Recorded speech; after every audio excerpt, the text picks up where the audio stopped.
Chapter 2. My sister, Mrs. Joe Gargery, was more than 20 years older than I and had established a great reputation with herself and the neighbors because she had brought me up by hand. Having at that time to find out for myself what the expression meant, and knowing her to have a hard and heavy hand, and to be much in the habit of laying it upon her husband as well as upon me, I supposed that Joe Gargery and I were both brought up by hand. She was not a good-looking woman, my sister, and I had a general impression that she must have made Joe Gargery marry her by hand. Joe was a fair man, with curls of flaxen hair on each side of his smooth face, and with eyes of such a very undecided blue that they seemed to have somehow got mixed with their own whites. He was a mild, good-natured, sweet-tempered, easy-going, foolish, dear fellow, a sort of Hercules in strength and also in weakness. My sister, Mrs. Joe, with black hair and eyes, had such a prevailing redness of skin that I sometimes used to wonder whether it was possible she washed herself with a nutmeg grater instead of soap. She was tall and bony, and almost always wore a coarse apron, fastened over her figure behind with 2 loops, and having a square impregnable bib in front that was stuck full of pins and needles. She made it a powerful merit in herself, and a strong reproach against Joe, that she wore this apron so much. Though I really see no reason why she should have worn it at all, or why, if she did wear it at all, she should not have taken it off. Every day of her life, Joe's forge adjoined our house, which was a wooden house, as many of the dwellings in our country were, most of them at that time. When I ran home from the churchyard, the forge was shut up, and Joe was sitting alone in the kitchen. Joe and I being fellow sufferers and having confidences as such, Joe imparted a confidence to me. The moment I raised the latch of the door and peeped in at him opposite to it, sitting in the chimney corner. Mrs. Joe has been out a dozen times, looking for you, Pip. And she's out now, making it a baker's dozen. Is she? Yes, Pip, said Joe. And what's worse, she's got Tickler with her. At this dismal intelligence, I twisted the only button on my waistcoat round and round, and looked in great depression at the fire. Tickler was a wax-ended piece of cane, worn smooth by collision with my tickled frame. She sat down, said Joe, and she got up, and she made a grab at Tickler, and she rampaged out. That's what she did, said Joe, slowly clearing the fire between the lower bars with the poker and looking at it. She rampaged out, Pip. Has she been gone long, Joe? I always treated him as a larger species of child, and as no more than my equal. Well, said Joe, glancing up at the Dutch clock, she's been on the rampage. This last spell, about 5 minutes, Pip. She's a-coming.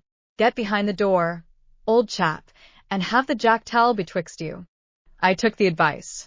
My sister, Mrs. Joe, throwing the door wide open and finding an obstruction behind it, immediately divined a cause, and applied Tickler to its further investigation. She concluded by throwing me. I often served as a connubial missile at Joe, who, glad to get hold of me on any terms, passed me on into the chimney and quietly fenced me up there with his great leg. Where have you been, you young monkey? Said Mrs. Joe, stamping her foot. Tell me directly what you've been doing to wear me away with fret and fright and worrit, or I'd have you out of that corner, if he was 50 pips, and he was 500 gargeries. I have only been to the churchyard, said I, from my stool, crying and rubbing myself. Churchyard, repeated my sister. If it weren't for me, you'd have been to the churchyard long ago, and stayed there. Who brought you up by hand? You did, said I. And why did I do it, I should like to know? Exclaimed my sister, whimpered. I don't know. I don't, said my sister. I'd never do it again. I know that. I may truly say I've never had this apron of mine off since born you were. It's bad enough to be a blacksmith's wife, and him a Gargery, without being your mother. My thoughts strayed from that question as I looked disconsolately at the fire. For the fugitive out on the marshes with the ironed leg, the mysterious young man, the file, the food, and the dreadful pledge I was under to commit a larceny on those sheltering premises, rose before me in the avenging coals. Huh, said Mrs. Joe, restoring Tickler to his station. Churchyard, indeed. You may well say churchyard, you too. One of us, by the by, had not said it at all. You'll drive me to the churchyard betwixt you, one of these days, and oh, a precious pair you'd be without me.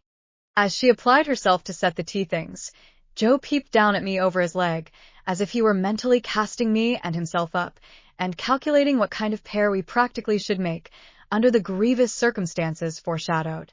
After that, he sat feeling his right side flaxen curls and whisker, and following Mrs. Joe about with his blue eyes, as his manner always was at squally times. M.Y.'s sister had a trenchant way of cutting our bread and butter for us, that never varied. First, with her left hand, she jammed the loaf hard and fast against her bib, where it sometimes got a pin into it, and sometimes a needle, which we afterwards got into our mouths. Then she took some butter, not too much, on a knife and spread it on the loaf, in an apothecary kind of way, as if she were making a plaster, using both sides of the knife with a slapping dexterity and trimming and molding the butter off round the crust. Then she gave the knife a final smart wipe on the edge of the plaster, and then sawed a very thick round off the loaf, which she finally, before separating from the loaf, hewed into 2 halves, of which Joe got one, and I the other, did on the present occasion. Though I was hungry, I dared not eat my slice. I felt that I must have something in reserve for my dreadful acquaintance, and his ally, the still more dreadful young man.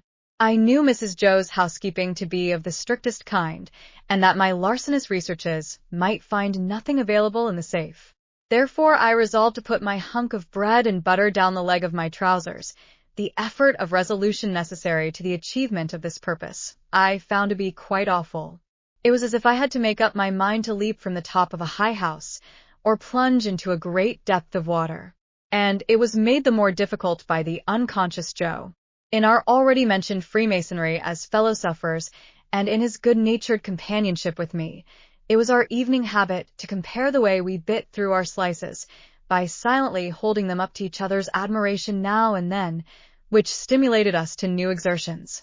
Tonight, Joe several times invited me, by the display of his fast diminishing slice, to enter upon our usual friendly competition, but he found me, each time, with my yellow mug of tea on one knee, and my untouched bread and butter on the other.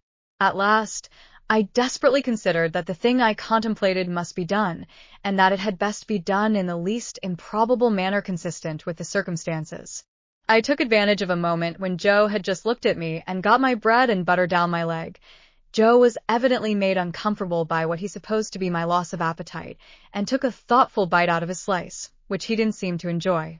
He turned it about in his mouth much longer than usual, pondering over it a good deal, and after all gulped it down like a pill.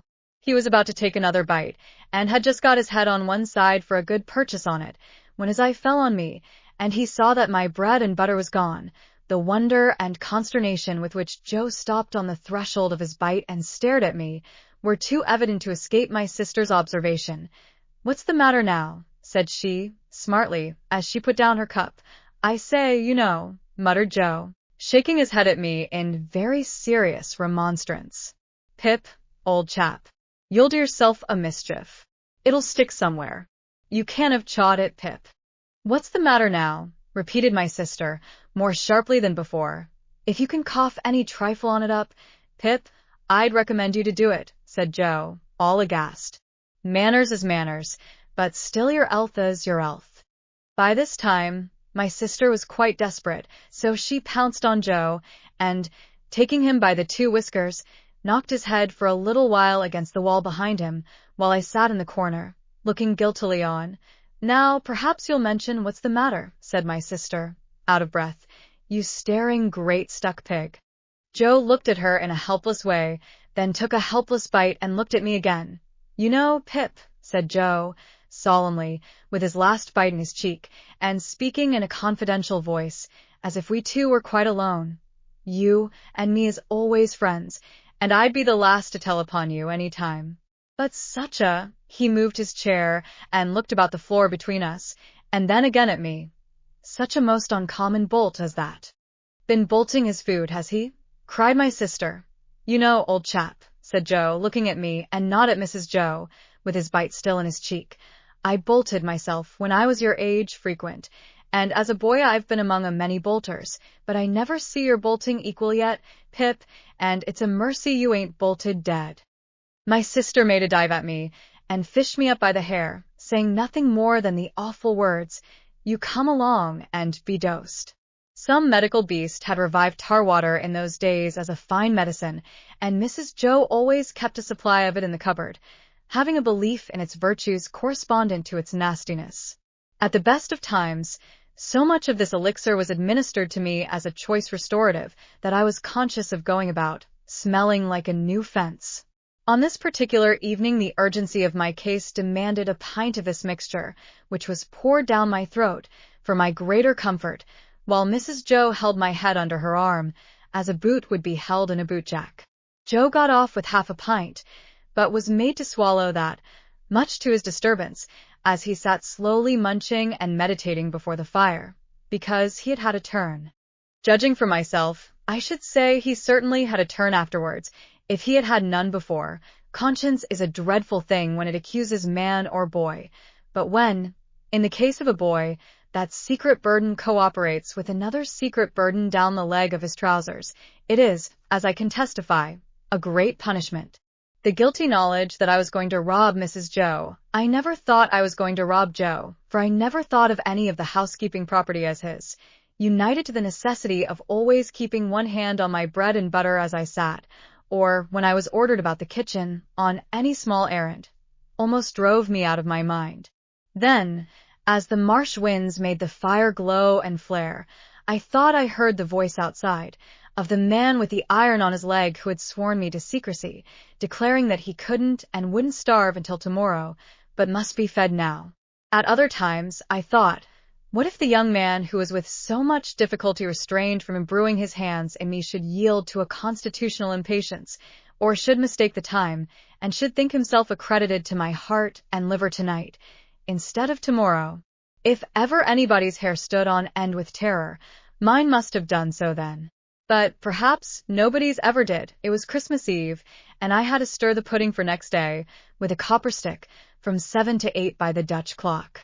I tried it with the load upon my leg, and that made me think afresh of the man with the load on his leg, and found the tendency of exercise to bring the bread and butter out at my ankle quite unmanageable. Happily I slipped away, and deposited that part of my conscience in my garret bedroom. Hark, said I, when I had done my stirring, and was taking a final warm in the chimney corner before being sent up to bed. Was that great guns, Joe? Ah, said Joe. There's another convict off. What does that mean, Joe? Said I to Mrs. Joe, who always took explanations upon herself, said, snappishly, escaped, administering the definition like tar water. While Mrs. Joe sat with her head bending over her needlework, I put my mouth into the forms of saying to Joe, what's a convict? Joe put his mouth into the forms of returning such a highly elaborate answer that I could make out nothing of it but the single word, pip. There was a convict off last night, said Joe aloud, after sunset gun, and they fired warning of him, and now it appears they're firing warning of another. Who's firing? Said I. Drat that boy, interposed my sister, frowning at me over her work. What a questioner he is. Ask no questions, and you'll be told no lies. It was not very polite to herself, I thought, to imply that I should be told lies by her even if I did ask questions. But she never was polite unless there was company. At this point Joe greatly augmented my curiosity by taking the utmost pains to open his mouth very wide, and to put it into the form of a word that looked to me like sulks. Therefore I naturally pointed to Mrs. Joe, and put my mouth into the form of saying, her? But Joe wouldn't hear of that at all, and again opened his mouth very wide, and shook the form of a most emphatic word out of it. But I could make nothing of the word. Mrs. Joe, said I, as a last resort, I should like to know, if you wouldn't much mind, where the firing comes from? Lord bless the boy, exclaimed my sister, as if she didn't quite mean that but rather the contrary. From the hulks. O-H, said I, looking at Joe. Hulks. Joe gave a reproachful cough, as much as to say, well, I told you so. And please, what's hulks? Said I. That's the way with this boy, exclaimed my sister, pointing me out with her needle and thread, and shaking her head at me. Answer him one question, and he'll ask you a dozen directly. Hulks are prison ships, right crossed in meshes. We always used that name for marshes in our country. I wonder who's put into prison ships, and why they're put there, said I, in a general way, and with quiet desperation, tea was too much for Mrs. Joe, who immediately rose. "I tell you what, young fellow," said she, "I didn't bring you up by hand to badger people's lives out. It would be blame to me and not praise, if I had. People are put in the hulks because they murder, and because they rob and forge and do all sorts of bad, and they always begin by asking questions. Now, you get along to bed." I was never allowed a candle to light me to bed, and, as I went upstairs in the dark, with my head tingling, for Mrs. Joe's thimble having played the tambourine upon it, to accompany her last words, I felt fearfully sensible of the great convenience that the hulks were handy for me. I was clearly on my way there. I had begun by asking questions, and I was going to rob Mrs. Joe. Since that time, which is far enough away now, I have often thought that few people know what secrecy there is in the young under terror. No matter how unreasonable the terror, so that it be terror. I was in mortal terror of the young man who wanted my heart and liver. I was in mortal terror of my interlocutor with the iron leg. I was in mortal terror of myself, from whom an awful promise had been extracted. I had no hope of deliverance through my all-powerful sister, who repulsed me at every turn. I am afraid to think of what I might have done on requirement, in the secrecy of my terror. If I slept at all that night, it was only to imagine myself drifting down the river on a strong spring tide, to the hulks, a ghostly pirate calling out to me through a speaking trumpet, as I passed the gibbet station, that I had better come ashore and be hanged there at once, and not put it off. I was afraid to sleep, even if I had been inclined, for I knew that at the first faint dawn of morning I must rob the pantry. There was no doing it in the night, for there was no getting a light by easy friction then. To have got one I must have struck it out of flint and steel, and have made a noise like the very pirate himself rattling his chains. As soon as the great black velvet pall outside my little window was shot with gray, I got up and went downstairs, every board upon the way, and every crack in every board calling after me, "Stop thief," and "Get up, Mrs. Joe." In the pantry, which was far more abundantly supplied than usual, owing to the season, I was very much alarmed by a hare hanging up by the heels, whom I rather thought I caught, when my back was half turned, winking. I had no time for verification, no time for selection, no time for anything, for I had no time to spare.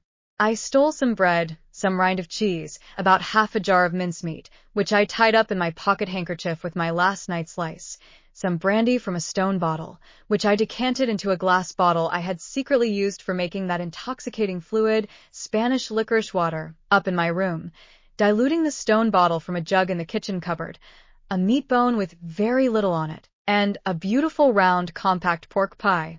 I was nearly going away without the pie, but I was tempted to mount upon a shelf, to look what it was that was put away so carefully in a covered earthenware dish in a corner, and I found it was the pie, and I took it in the hope that it was not intended for early use, and would not be missed for some time. There was a door in the kitchen, communicating with the forge. I unlocked and unbolted that door, and got a file from among Joe's tools. Then I put the fastenings as I had found them, opened the door at which I had entered when I ran home last night, shut it, and ran for the misty marshes.